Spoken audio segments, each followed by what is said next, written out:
The movie kicks off with two kung fu experts from different clans who've been rivals for ages. One's from the Snake Clan, that's Master Chu, and the other's from the Eagle Claw Clan, that's Shen Quan. They meet up on a hill for a big fight, because Shen Quan wants to become the most influential in the world of Kung Fu by wiping out the Snake Clan.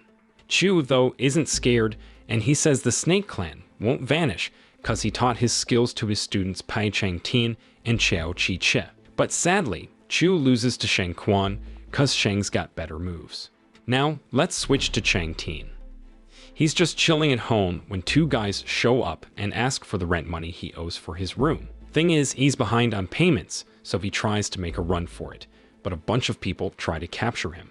Surprisingly, Chang Tin takes them all down using nothing but bowls and chopsticks. Meanwhile, over at the Hungtai Kung Fu School, there's this nice guy named Qian Fu. He's busy mopping the floors and watching other students practice Kung Fu in the yard. Qian Fu's had a tough life as an orphan adopted by Master Hung, who's a professor at the school. When Hung's not around, Qian Fu's like the school's janitor and punching bag. Because of this, he doesn't know Kung Fu like the other students. But you know what? He still tries to join in the training while he's mopping the floors. Not too long ago, there were these two guys, Li and Lian, who honestly didn't seem very good at teaching Kung Fu. They showed the students some moves and then tried them out on poor Qian Fu. It hurt him a lot. So he limped over to the back of the school building to wash his face and let out his frustration because he didn't know any Kung Fu to defend himself when Lai, Lian, and the other students targeted him. Luckily, Qian Fu had Ah Wu, a chef at Hungtae School, who was always nice to him. When Ah Wu saw Qian Fu all battered, he offered some medicine to ease the pain. But Qian Fu, who was feeling down, turned it down and walked away. Meanwhile, Chang Tin was still wandering around and decided to take a break in front of the gate of Huangwei Kung Fu Academy. Over at the school, a judge invited his chubby son, Choi Fai, to enroll as a student.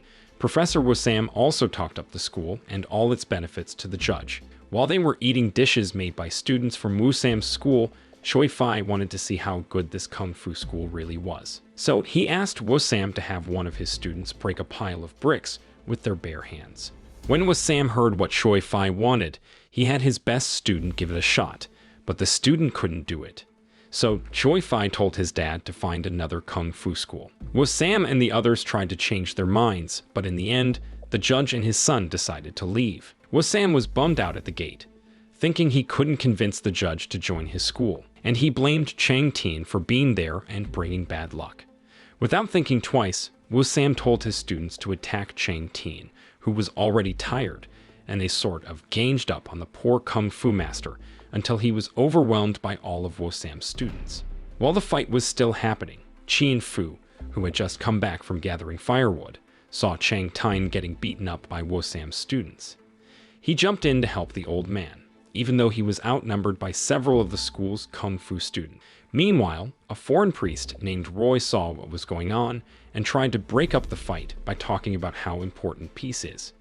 Once everything settled down, Qian Fu took Chang Tin to the Hongtai Kung Fu School through a secret entrance he often used. In a hurry, Qian Fu went to the kitchen to make some warm tea for Chang Tin, but it turned out the old man wasn't used to hot tea. So Qian Fu quickly switched it out for some cold tea, and they had a chat while sipping tea. Before long, Ah Wu, the school chef, arrived, and Qian Fu introduced him to Chang Tin. Meanwhile, the judge took his son to Hungtae School, hoping it was better than Huangwei School. Lai tried to impress the judge by talking up his school's superiority. Choi Fai asked one of Lai's students to break a brick with their bare hands, but Lai refused, saying they didn't teach those kinds of skills to kids. Instead, he had one of his students fight Qian Fu. Just like before, poor Qian Fu got beaten up pretty bad, especially since he couldn't defend himself. But the judge and his son were impressed by one of Lai's students, who easily defeated Qian Fu. That's why they decided to enroll at Hongtae School. As for Qian Fu, he grew more frustrated with his situation. Eventually, he decided to retreat to the back of the building and sat in front of Chang Tin. While Qian Fu was deep in thought, Chang Tin started to wonder what was bothering him. Qian Fu chose to go into his room to calm down instead of talking about it. Ah Wu, who was in the kitchen, informed Chang Tin that Qian Fu often faced mistreatment from the teachers and students at the school. because he didn't know Kung Fu, they made him a punching bag. After hearing this from Ah Wu, Chang Tin tried to find Xin Fu in his room. He introduced him to a bowl exercise that caught Xin Fu's interest after some persuasion. In his attempts, Xin Fu unknowingly started to perform basic movements while trying to grab the bowl from Chang Tin, who guided him until they left the room. When Xin Fu successfully took the bowl, Chang Tin sensed that the young man might have a rare talent for Kung Fu. The next morning, Xin Fu, just waking up, was surprised to find Chang Tin had gone but left a message on the wall. The message instructed him to practice in the yard using markings on the ground depicting hand and foot positions. With these markings as his guide, Xin Fu began practicing the movements, adjusting them as indicated by Chang Tin's drawings. Meanwhile, Chang Tin was making his way to visit his friend, Chi Chi, who belonged to the Snake Clan. He hoped to find a temporary place to stay there. Upon reaching Chi Chi's house, Chang Tin was surprised to find it empty. Suddenly, he was startled by the appearance of one of Shang Quan's disciples from the Eagle Clan, who attacked him. As the fight raged on, a man named Roy, who turned out to be a hitman hired by Shang Quan, used a hidden knife in his cross necklace to stab Chang Tin in the chest. Realizing he couldn't face both opponents, Chang Tin swiftly climbed over a wall and escaped. Back at Hungtae School, the judge returned to check on Choi Fei's progress in learning Kung Fu. With great confidence, Lai claimed that Choi Fei had mastered the Kung Fu he had taught.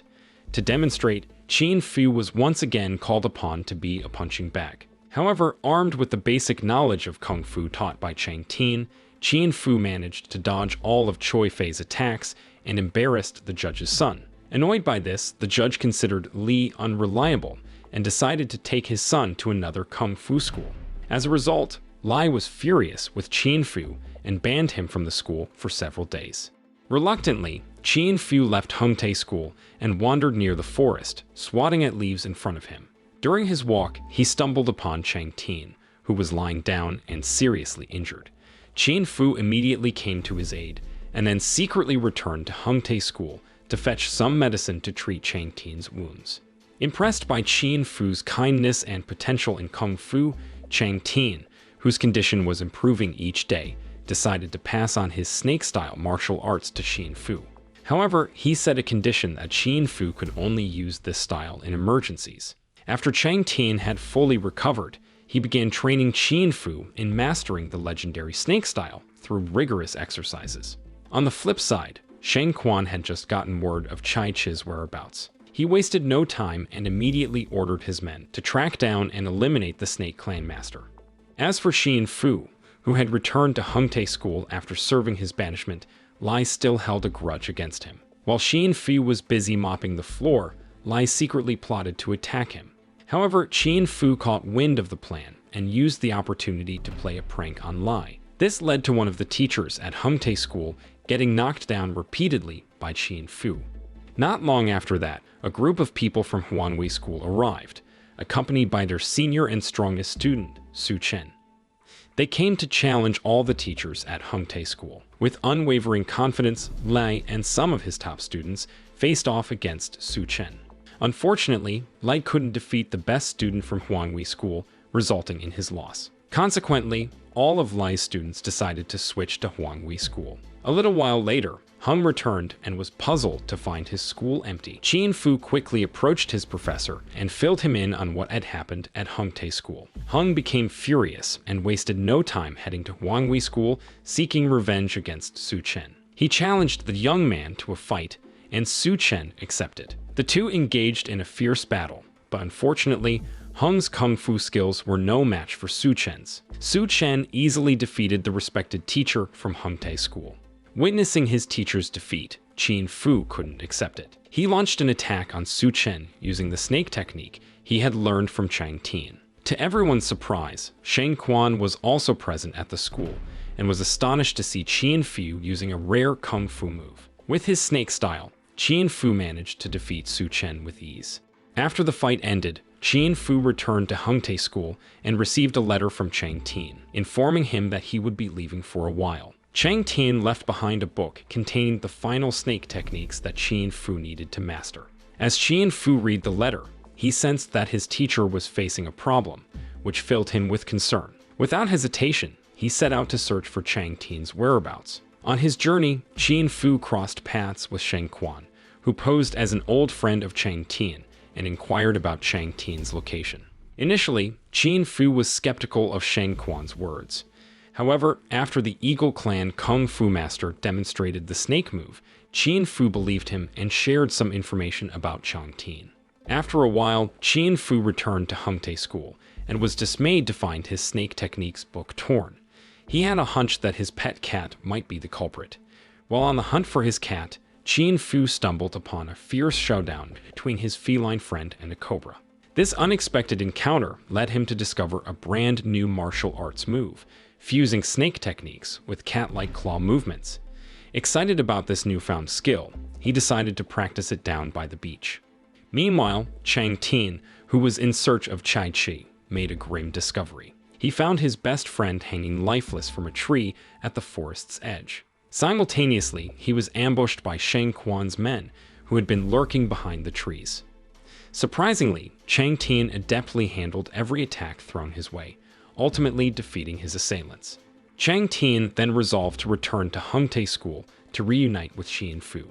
As the two friends chatted, an unexpected eavesdropper, Ah Wu, who was secretly a subordinate of Sheng Quan, disguised as a chef, listened in on their conversation. Ah Wu also craftily prepared poisoned hot tea for both of them. Unaware of the danger, Qian Fu accepted the tea and sipped it alongside Chang Tian. Shortly after, Qian Fu informed Chang Tian that someone was waiting for him, and he hurried inside to summon Sheng Quan. Unfortunately, Chang Tian had already fled, knowing that the person seeking him was the Eagle Clan's master. Sheng Quan was determined to chase down both Chang Tian and Qian Fu. Qian Fu, in his quest to find his teacher, ended up facing Roy, who attacked him with a sword. Qian Fu employed his newly acquired martial arts moves, ultimately defeating the imposter priest by delivering a fatal blow to his head. Meanwhile, Chang Tian kept running to evade Sheng Quan, but his efforts were in vain as Sheng Quan managed to track him down. A fierce battle unfolded between the two masters, with both launching attacks against each other. However, Chang Tian's strength couldn't match Sheng Quan's superior skills. Fortunately, Qian Fu arrived on the scene and challenged Sheng Quan to a duel. Without hesitation, Qian Fu unleashed a barrage of attacks using his unfamiliar technique, ultimately defeating Sheng Quan, who was unfamiliar with the style. Shortly after, Ah Wu appeared, attempting to attack Qian Fu with a knife. However, Chang Tian intervened by breaking the knife. Ah Wu, frustrated, claimed to have poisoned both Qian Fu and Chang Tian. In response, the two pretended to be in pain, even though Qian Fu had already switched the hot tea with cold tea as a precaution, so they wouldn't consume the poison Ah Wu had given them. In the movie's finale, Qian Fu and Chang Tian successfully defeated Ah Wu and headed back to Hungtae School. Later on, Qian Fu gave a name to his new move, calling it the snake in the eagle's shadow move. The moral of the story is that in the world of Kung Fu, even everyday things like cats can inspire you to create new techniques. And sometimes it's better to have a relaxing cup of cold tea instead of hot tea when you have unexpected company.